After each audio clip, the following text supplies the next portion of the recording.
Station Helix 9 had seen its share of blood sports, but the Convergence Academy's annual combat trials brought out the worst kind of spectator, the educated kind.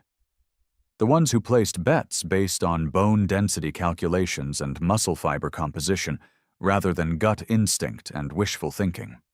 Unfortunately for the bookmakers, this year's human representative looked like she'd been assembled from spare parts by a particularly pessimistic engineer. Cadet Kess Thorne measured exactly 5 feet and 2 inches in standard Galactic units, assuming you counted the regulation boots that added another inch she clearly didn't deserve. Her frame suggested that someone had stretched a child's skeleton over a bird's musculature, then decided the whole project wasn't worth finishing properly. The other cadets towered over her like monuments to genetic superiority, which made the current conversation in the observation deck particularly entertaining. Over 97% of viewers here are watching without subscribing. Don't be one of them. Hit that subscribe button right now and join the journey. Every click helps us grow stronger, and you'll never miss the next epic story. I'm not saying humans are defective, Coordinator Vexhai was explaining to anyone within 3 sectors who cared to listen. I'm simply noting that their representative appears to have been selected through some sort of cosmic, practical joke. The Vorthak delegation rumbled their agreement. Their own champion, Thrakmor, stood 8 feet of crystallized brutality with arms that could probably strangle a small star. He'd been bioengineered for conquest, bred for domination, and trained since hatching to reduce opponents to their component atoms. The fact that he was currently flexing at his own reflection suggested either supreme confidence or profound stupidity, though with Vorthak culture, the distinction remained academic. Perhaps they misunderstood the parameters, offered Counselor Zithara from behind her privacy screen. The Etherean's voice carried that particular brand of condescension reserved for discussing primitive species who still believed in things like fair fights and honor. Humans have only recently achieved spaceflight. They may have assumed this was some sort of cultural exchange program. The Zalari twins, Prism and Fractal, chimed in unison with their crystalline voices, creating harmonics that made nearby equipment malfunction. Analysis suggests human bone density insufficient for sustained combat. Probability of survival beyond first engagement. Negligible. Down in the preparation chambers, Kess Thorne was having her own conversation with the equipment technician, a 4-armed Quillian who kept apologizing for the inadequacy of human-sized gear. Look, the smallest exoframe we have was designed for juvenile Altarians, tech specialist Riktar explained, while his lower arms gestured helplessly. Even then, you're going to be rattling around in there like a seed in a fruit. Don't need it, Kess replied, checking the fit of her basic combat suit. The material looked like it had been borrowed from someone's gardening supplies. Don't need, Riktar's eye stalks twisted in confusion. Cadet, the regulations clearly state that participants may utilize any Academy-approved enhancement technology. Your opponents will be wearing enough firepower to level city blocks. Good for them. The technician's mandibles clicked rapidly, a sign of extreme agitation.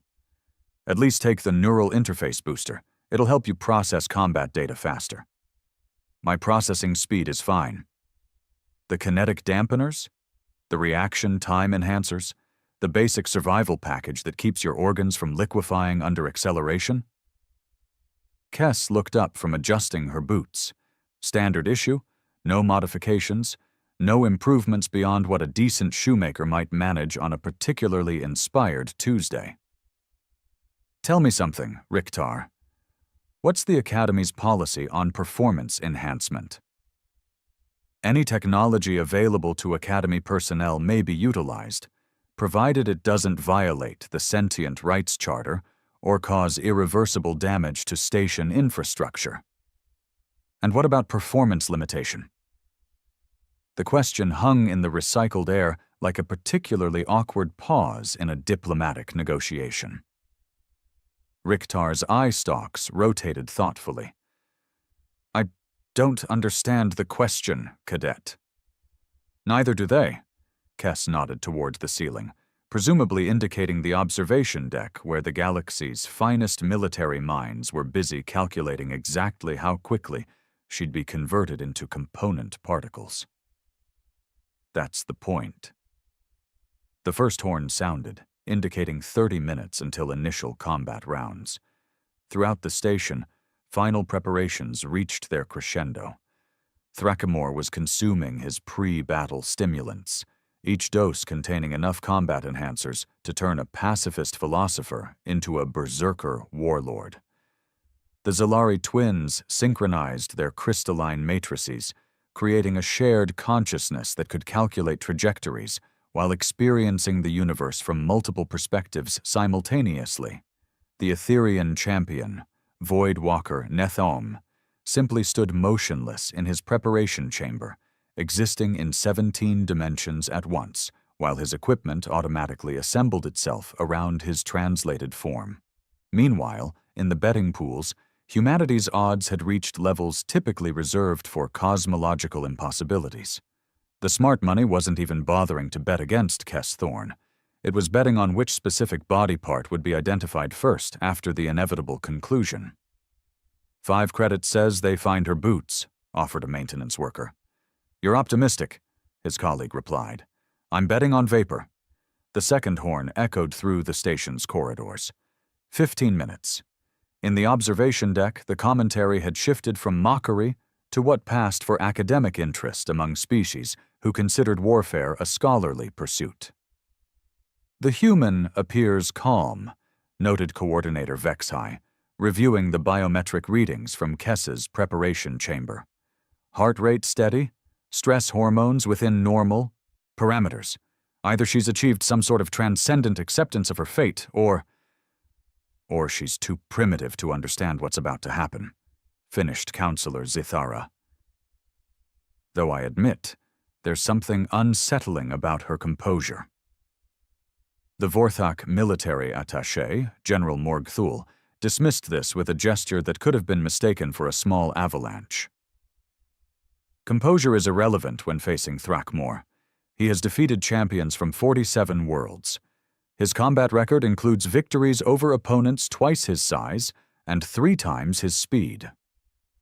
And yet, observed Dr. Kethrin from the Academy's Xenobiology Department, human military history suggests they possess certain unconventional approaches to conflict resolution. This earned him several suspicious looks. Dr. Kethrin was known for his exhaustive research into species-specific combat methodologies, and his observations tended to be uncomfortably prescient. "Elaborate," commanded General Morgthul. "Humans appear to view warfare not as a contest of physical capabilities, but as a problem-solving exercise. They have a documented tendency to redefine victory conditions in ways that confuse their opponents." The third and final horn sounded. Combat initiation in 60 seconds. Throughout the station, blast shields engaged and safety fields activated. The arena floor rose from the depths of the station's core. A circular platform 200 meters in diameter, surrounded by energy barriers that could contain the output of a small star going nova. The surface was perfectly neutral, metallic, slightly textured for traction, with no cover or obstacles that might favor any particular combat style. The competitors began emerging from their preparation chambers. Thrakmor stepped onto the platform like a geological event achieving consciousness. His exoframe added another 2 feet to his already impressive height, and enough firepower to threaten minor planets.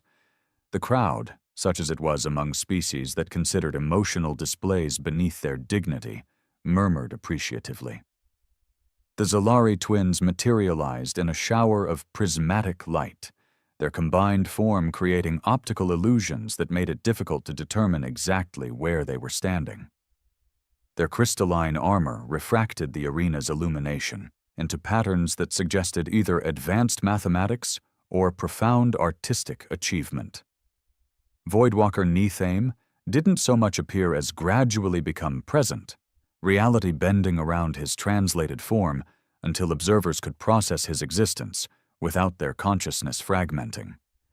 His equipment existed in a state of quantum uncertainty, simultaneously every possible weapon and no weapon at all.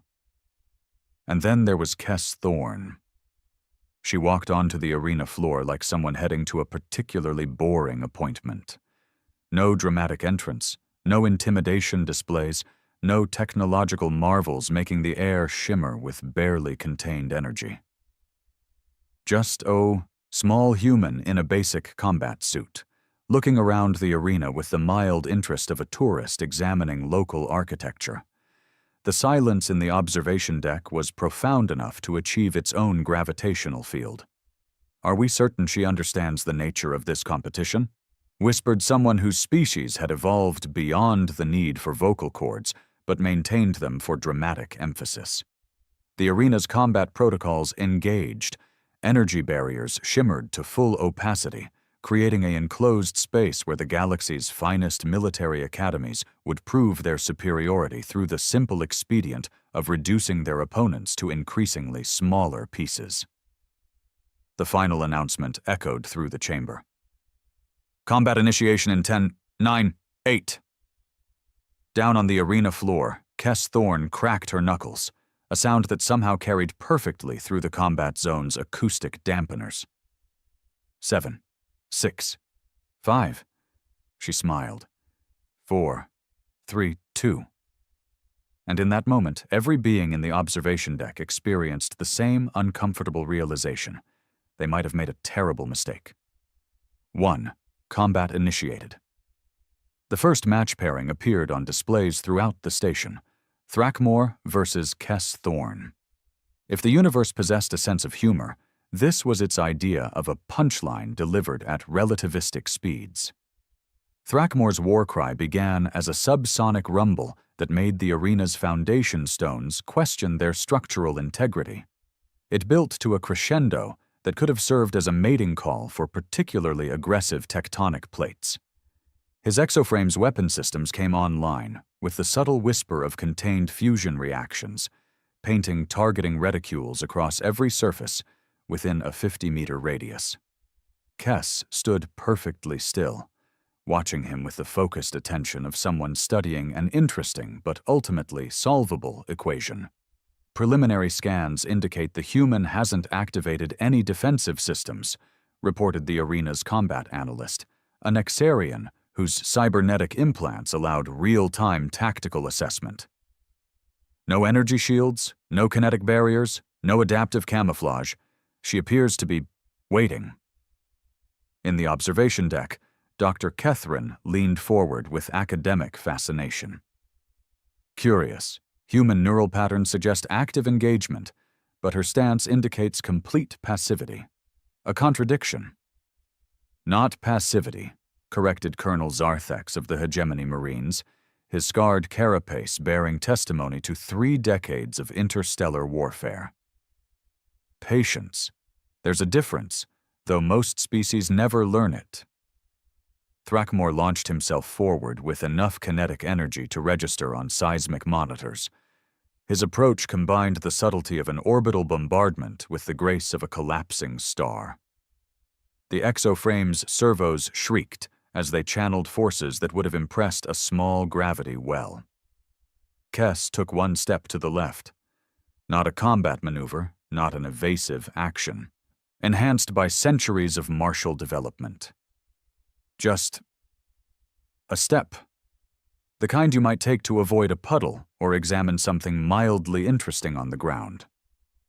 Thrackmore's momentum carried him past her position like a freight train, missing its intended cargo. The arena's impact absorption systems engaged as 8 feet of bioengineered destruction attempted to break against physics itself. Sparks fountained from his exoframe's emergency stabilizers.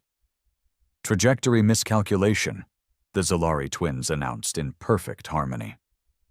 Vorthak combat doctrine assumes targets will attempt to engage or flee.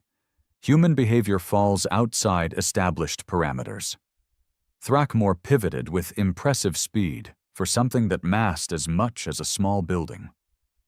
His weapon arrays swiveled to track Kess's new position, tactical computers calculating firing solutions for every conceivable escape route. She wasn't escaping. She was walking toward him. Energy readings from human subject remain minimal, reported the combat analyst, professional confusion creeping into his synthesized voice. No significant heat signature, no electromagnetic emissions, no gravitational distortions. She registers as baseline. Baseline doesn't survive contact with Vorthak military hardware, General Morgthul observed, with the certainty of someone whose people had conquered systems through the simple expedient of hitting things very hard until they stopped moving.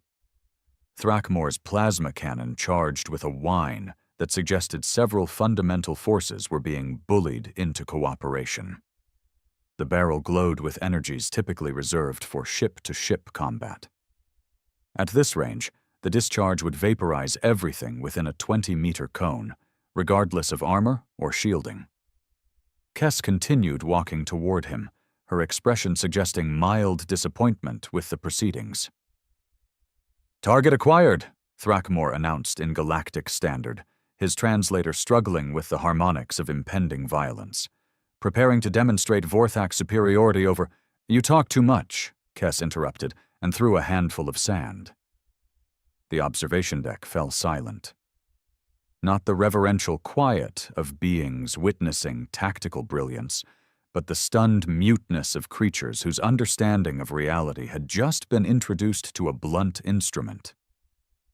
The sand, standard arena floor material, nothing more than refined metallic particles, caught the plasma cannon's charging cycle at precisely the wrong moment. Or the right moment, depending on your perspective. The particles created a brief electromagnetic disturbance in the weapon's containment field, brief being a relative term when discussing plasma containment. The cannon's discharge backfired into its own charging chamber. Thrakmor's exoframe experienced what technical manuals euphemistically called catastrophic systems failure. What it actually experienced was the mechanical equivalent of swallowing a small star and discovering it. Disagreed with your digestion. Emergency venting systems engaged, filling the arena with superheated vapor and the distinctive aroma of expensive military hardware expressing its displeasure with current operational parameters. When the steam cleared, Thrakmor stood encased in a technological sculpture that had previously been state-of-the-art combat equipment. His exoframe's power systems had locked down, its weapon arrays had fused into abstract art, and its mobility servos were making sounds typically associated with dying machinery. Kess walked up to him with the measured pace of someone checking on a neighbor's broken hover mower. "Structural analysis indicates complete system lockdown," she observed, running her hand along the frozen armor plating. "Power core is stable but isolated. Life support shows green. You're fine in there, just stuck." She looked up at Thrakmor's face, visible through the helmet's transparent aluminum viewport. "Surrender?" The word emerged from his translator as a strangled electronic wheeze that might have been an affirmative response, or simply the sound of his dignity achieving escape velocity. "Combat concluded," announced the arena's automated systems with the bewildered efficiency of artificial intelligence trying to process events outside its programming parameters. "Victory, Cadet Thorn, Terran Academy."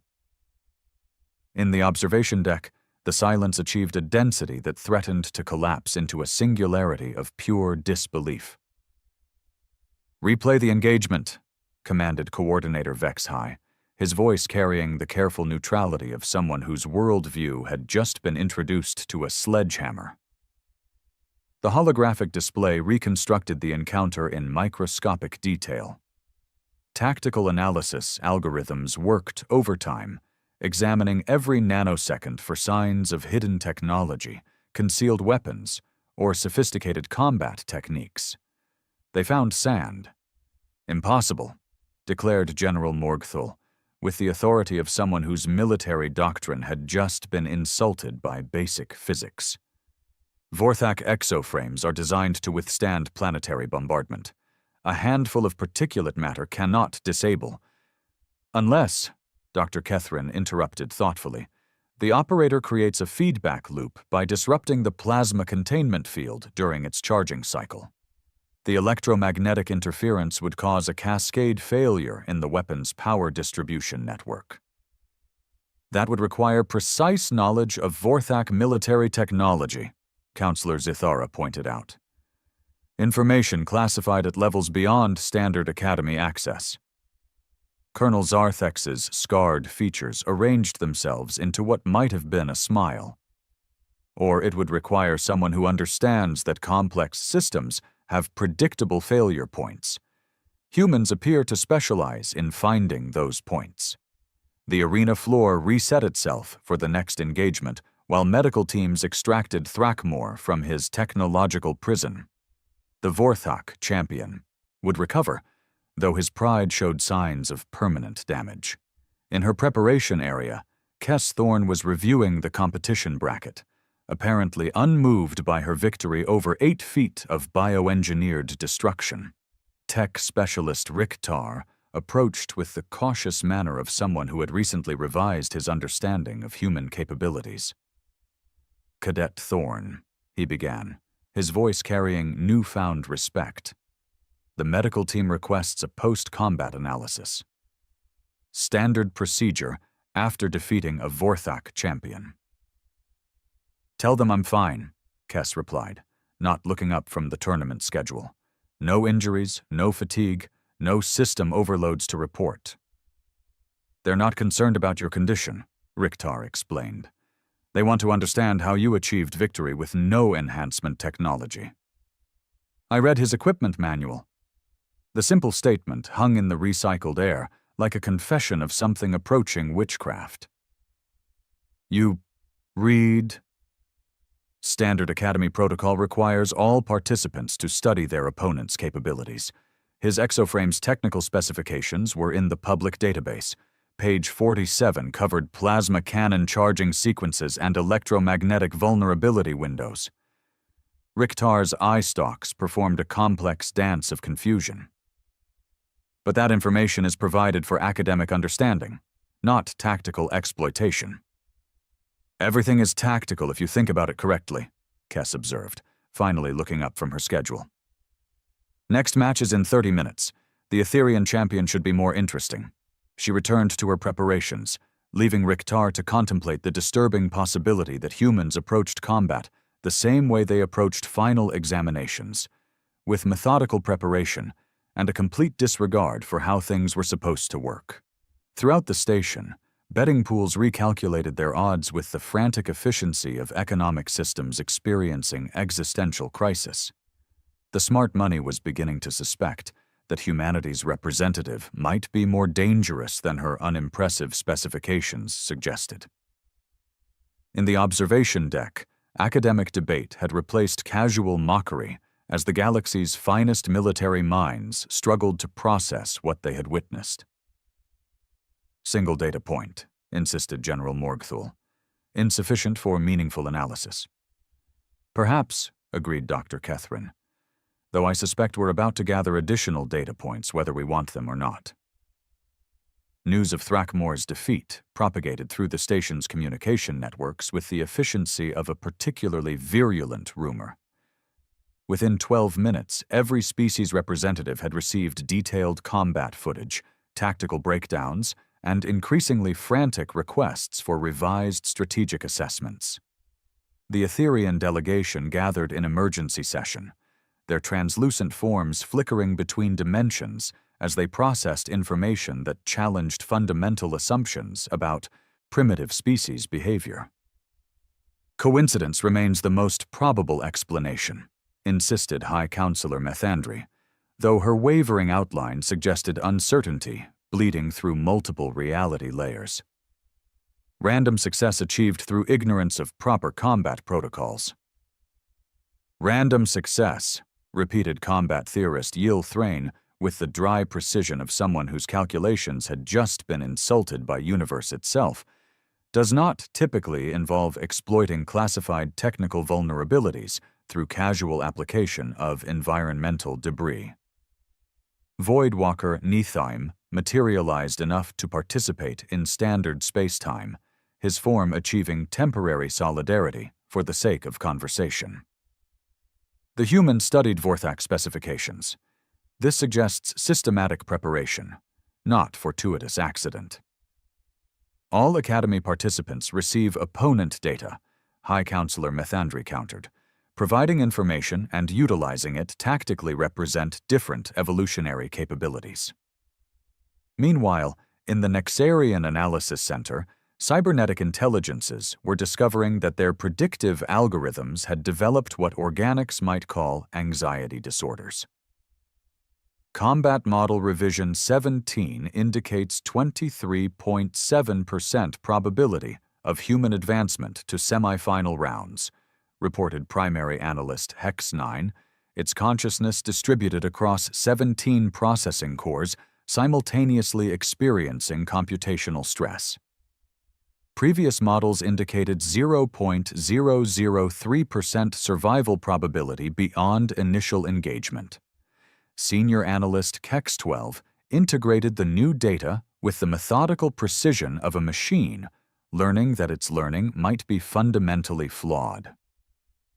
Human behavioral patterns demonstrate adaptive methodology inconsistent with species classification.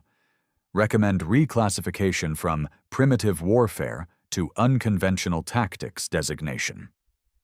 Reclassification requires approval from the Galactic Assessment Board, Hex 9 pointed out with digital resignation. Current request backlog indicates 17-year processing delay. By which time, Kex 12 observed, the human will either be eliminated or have graduated with full combat honors. Probability calculations for latter scenario remain disturbing. Down in the preparation chambers, Kes was experiencing a different kind of analysis. Her assigned psychologist, Dr. Ranthek, of the Empathic Healers Guild, had arrived expecting to counsel a traumatized primitive through her inevitable defeat. Instead, he found himself studying someone who radiated the calm confidence of a tenured professor explaining basic concepts to particularly slow students.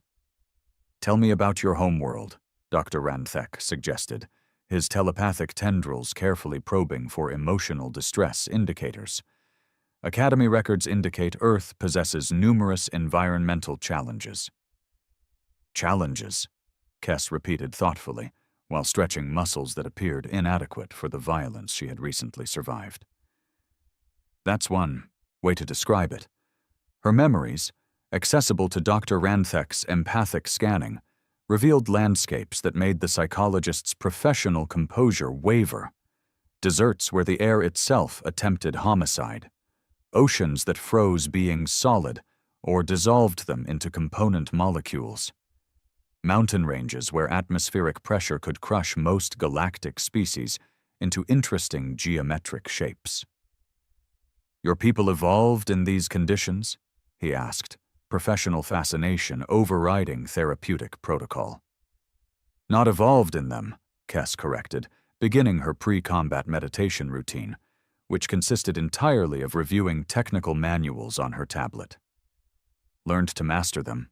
There's a difference." The distinction seemed important to her, though Dr. Ranthek couldn't immediately grasp why. His species had developed on a garden world where the most significant environmental challenge involved seasonal pollen variations. "Academy training simulations reproduce various planetary conditions," he observed. "Did you find them adequate preparation?" Kes looked up from a detailed analysis of Etherian dimensional manipulation technology. "They were adorable." The word choice made Dr. Ranthek's empathic sensors recalibrate twice before accepting the reading. Her emotional signature indicated genuine affection, the kind typically reserved for small, helpless creatures requiring protection. The Academy's environmental challenges are designed to test beings from the galaxy's most advanced civilizations, he explained carefully. Survival rates among experienced cadets average 67%. I know, Kess replied with patience that suggested vast experience explaining obvious things to well-meaning but confused individuals. That's what made them adorable. Dr. Ranthek's species had developed an evolutionary response to encountering apex predators, complete systemic shutdown followed by rapid evacuation of bodily functions. He was beginning to understand why natural selection had equipped them with this particular survival strategy. The tournament bracket had reorganized itself, following Thrakmor's unexpected elimination. What had been designed as a systematic demonstration of galactic military supremacy now resembled a frantic attempt to maintain some semblance of predictability. Kess's next opponents had formed an unprecedented alliance. The Crystalline Confederation, the Hegemony Marines, and the Shadow Fleet had temporarily suspended millennia of mutual hostility to address what their strategic planners euphemistically termed the human problem. Commander Vaktul of the Hegemony Marines explained their reasoning to the emergency coalition briefing. Individual combat superiority becomes irrelevant when facing coordinated assault from multiple specialized combatants. The human demonstrated ability to exploit single-system vulnerabilities. She cannot simultaneously counter 3 different tactical approaches. Captain Silthara of the Shadow Fleet added her own analysis. Stealth insertion, direct assault, and crystalline matrix bombardment represent incompatible defensive requirements. No single opponent can address all 3 attack vectors simultaneously. Prism and Fractal completed the strategic assessment with mathematical precision. Probability calculations confirm 97.3% success rate for coordinated engagement. Human elimination parameters achieved through tactical saturation. It was, by any reasonable military standard, an unbeatable plan. 27 minutes later, Commander Vaktul found himself suspended 3 meters above the arena floor, encased in his own armor, which had somehow been converted into an artistic commentary on the futility of aggressive posturing. Captain Silthara's stealth systems had been reprogrammed to make her visible from 17 different dimensions simultaneously, while broadcasting her location in languages she hadn't known existed. The Zalari twins had discovered that their shared consciousness made them vulnerable to feedback loops, when someone introduced carefully crafted mathematical paradoxes into their crystalline matrix. Kess stood in the center of the arena, looking mildly disappointed by the proceedings. Teamwork, she observed to the arena's recording systems, apparently addressing posterity, requires team members who understand each other's capabilities. Otherwise, you just get very complicated ways to defeat yourselves. In the observation deck, the silence had evolved beyond mere disbelief into something approaching existential crisis. She turned their coordination against them, Colonel Zarthex noted, with what might have been admiration or horror. Used their communication protocols to feed false tactical data to each participant. Impossible, declared Admiral Threxamol of the Confederation Navy, his statement carrying the weight of someone whose entire career had been built on understanding what was and wasn't possible in military engagement. Infiltrating 3 separate tactical networks simultaneously requires computational resources beyond any individual's capabilities.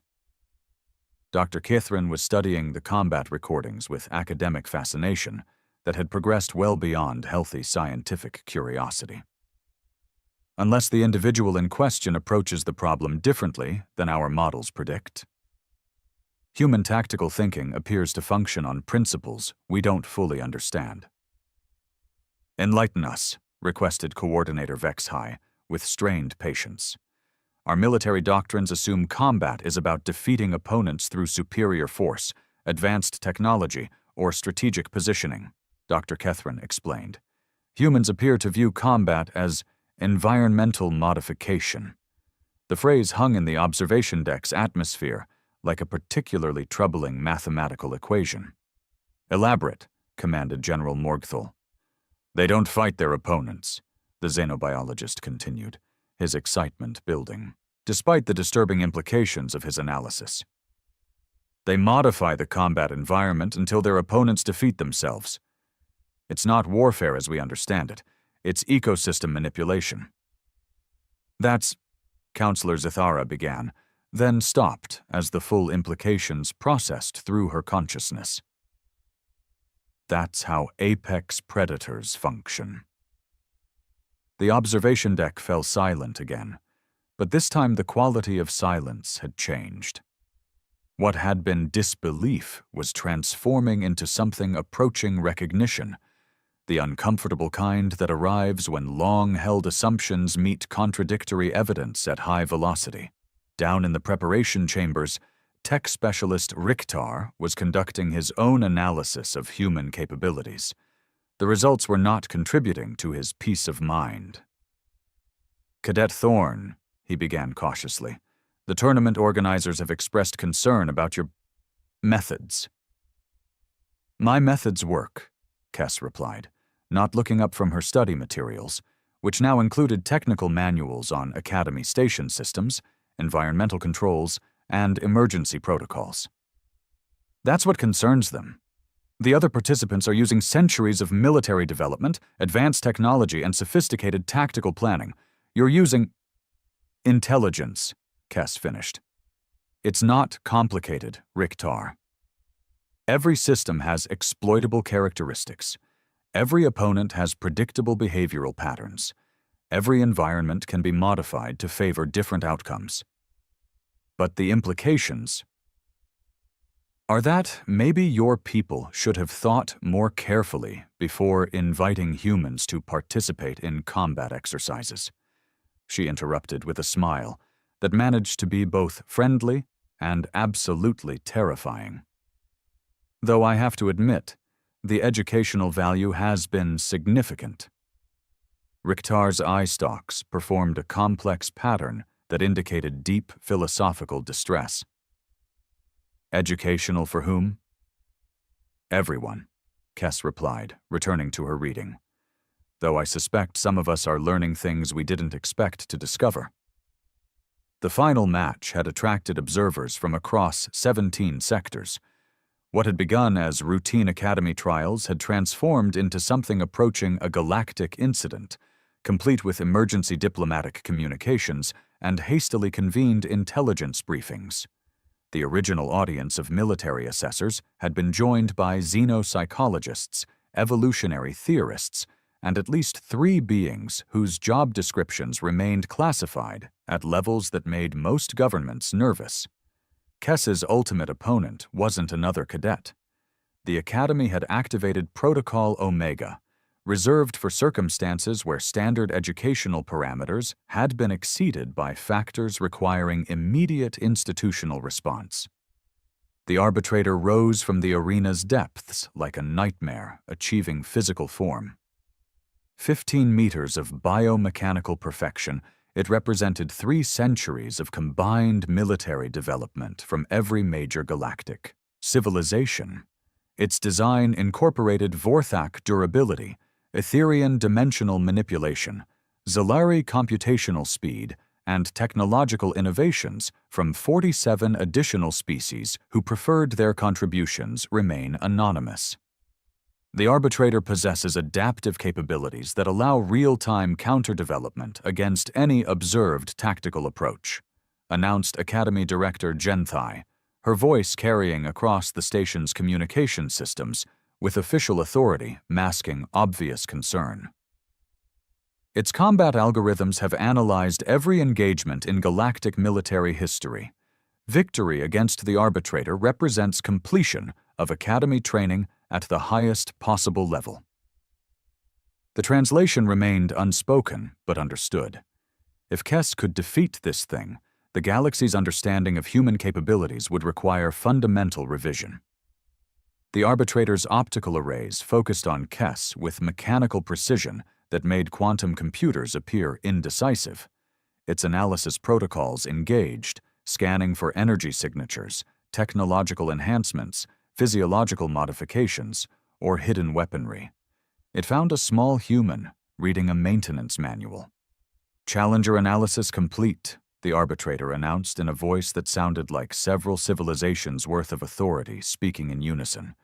"No enhancement technology detected. No strategic advantages identified. Combat capability assessment, minimal. Recommended engagement duration, 17 seconds. Kess looked up from her reading material. The Academy's technical documentation on automated combat systems, publicly available through the station's educational database. 17 seconds seems optimistic, she replied conversationally. Most of your subsystems have longer initialization periods than that. The observation deck experienced what sociologists would later classify as collective cognitive dissonance. Here was humanity's representative, facing the galaxy's ultimate combat construct, critiquing its performance estimates like a teacher reviewing a student's homework. Dr. Catherine leaned forward with scientific fascination that had progressed beyond professional interest into something approaching obsession. She's been studying the arbitrator's specifications. "Impossible," stated Director Genthai flatly. "Those systems are classified beyond Academy access levels." "The maintenance documentation isn't classified," Colonel Zarthex observed, with growing appreciation for human methodology. "Neither are the safety protocols, emergency procedures, or manufacturer warranties. Combat initiation in 60 seconds, announced the arena's automated systems, apparently eager to resolve what had become an increasingly uncomfortable situation for everyone involved. The arbitrator began its preparation sequence, a display of technological intimidation that involved enough firepower activation to make small stars feel inadequate. Energy shields layered themselves into geometric impossibilities. Weapon systems emerged from concealed mountings like the universe's most sophisticated Swiss Army knife.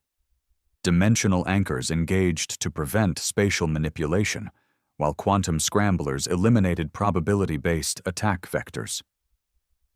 Kess closed her manual and walked to the arena's center, positioning herself exactly in the middle of the combat zone.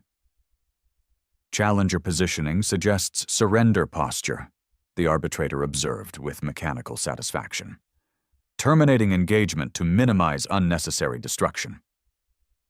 "Actually," Kess called out, raising her voice to ensure the observation deck could hear clearly, "I'm standing on the primary power coupling junction for your dimensional stabilizers." The statement created what communications specialists would describe as significant semantic processing delays throughout the station's translation systems. Several languages didn't possess adequate terminology for what she had just announced. "Clarification requested," the arbitrator responded, its combat algorithms apparently encountering input outside their programming parameters. "Your dimensional anchors draw power through conduits that run beneath the arena floor," Kess explained with the patience of someone teaching basic physics to enthusiastic but confused students. "The junction box is located at grid coordinates 100-100-, exactly where I'm standing. According to maintenance protocols, any impact on this location while the anchors are engaged will cause feedback through the entire stabilization network." The arena fell silent. Not the expectant quiet of audiences anticipating violence, but the profound stillness of beings realizing they were witnessing something unprecedented in galactic military history. "Clarification," the arbitrator requested again, its voice carrying subtle harmonics that suggested even advanced artificial intelligence could experience uncertainty. "Are you threatening to disable our dimensional stabilization through infrastructure sabotage?" "I'm standing on a spot," Kess replied matter-of-factly. "If you attack this position while your dimensional anchors are active, your own feedback systems will disable your primary advantage. If you deactivate the anchors to attack safely, you'll be vulnerable to dimensional manipulation, which I assume you'll want to avoid, given that humans apparently excel at environmental modification. Alternative tactical approaches remain available, the arbitrator announced, though its weapon systems had noticeably failed to target her position. Sure, Kess agreed. You could try to force me to move. But every movement system you possess powerful enough to relocate me will also impact the junction box. Your own safety protocols prevent you from damaging critical infrastructure during Academy exercises. The observation deck had achieved a quality of silence typically reserved for vacuum or particularly profound existential revelation. She's right, whispered Chief Engineer Maldark, his voice carrying the stunned authority of someone whose technical expertise had just been weaponized by a being who shouldn't understand the systems in question. Protocol Omega specifically prohibits infrastructure damage during combat trials. The arbitrator literally cannot attack that position without violating its core programming. Director Gentai's communication with the Central Command carried undertones of someone whose carefully organized universe had just been introduced to a particularly creative anarchist. Arbitrator, please confirm combat status. Stalemate achieved, the construct reported with what might have been robotic embarrassment. Opponent has established position that cannot be engaged without violating safety protocols. No tactical solutions available within programming parameters. Combat conclusion parameters unclear, added the arena's automated systems, apparently joining the arbitrator in experiencing technological confusion. Neither opponent defeated. Neither opponent surrendering. Current status undefined. Kess looked around the arena with mild satisfaction, then addressed the observation deck directly. Academy Regulation 47C states that combat trials conclude when one participant demonstrates clear superiority over their opponent, she called out. I've demonstrated that your ultimate combat construct can't touch me without violating its own programming. I'd say that qualifies. The silence stretched long enough for several smaller civilizations to rise and fall before Director Gentai finally responded. Combat trial concluded. Victory, Cadet Thorn, Terran Academy. The aftermath involved considerable administrative confusion as Academy officials attempted to process results that fell outside every established category. The arbitrator was reset to factory specifications after developing what technicians euphemistically called performance anxiety. Emergency protocols were activated to prevent news of the engagement from reaching civilizations whose diplomatic relations with humanity were still being negotiated. In the preparation chambers, Kess was packing her few belongings when Director Gentai arrived for what promised to be a deeply uncomfortable conversation. Cadet Thorn, the director began with careful formality. Your performance has raised certain questions about human capabilities. I imagine it has, Kess replied, continuing her packing with unruffled efficiency. The Academy requires clarification regarding your background. Specifically, we need to understand how humanity's weakest representative managed to defeat opponents that should have been impossible for your species to overcome. Kess paused in her packing, turning to face the director with an expression that suggested mild confusion about why this required explanation.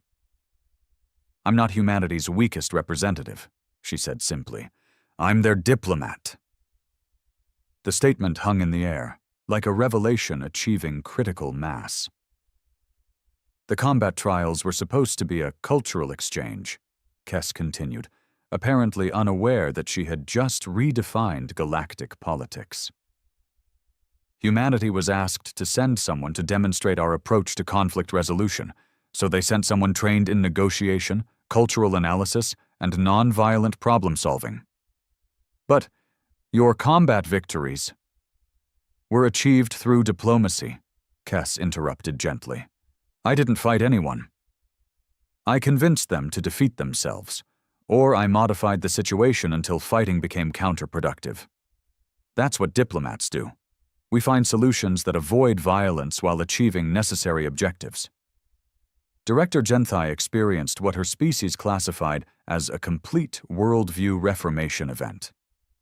If you're humanity's diplomat, then their actual military capabilities are classified above my clearance level. Kess finished with a smile that managed to be both apologetic and absolutely terrifying. Though I suspect they're adequately prepared for whatever the galaxy might require.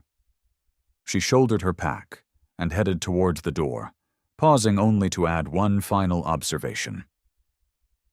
The Academy's trials were educational, though probably not in the way you intended. You might want to revise your assumptions about human participation in galactic affairs. We're not the primitive species you thought we were. We're just getting started. As the door closed behind humanity's diplomat, Director Genthai realized that the Convergence Academy's combat trials had achieved their objective after all. They had successfully demonstrated military capabilities, strategic thinking, and tactical innovation. Unfortunately, they had demonstrated humanities. And if this was what humans considered diplomatic engagement, the galaxy was about to discover what they meant by serious conversation,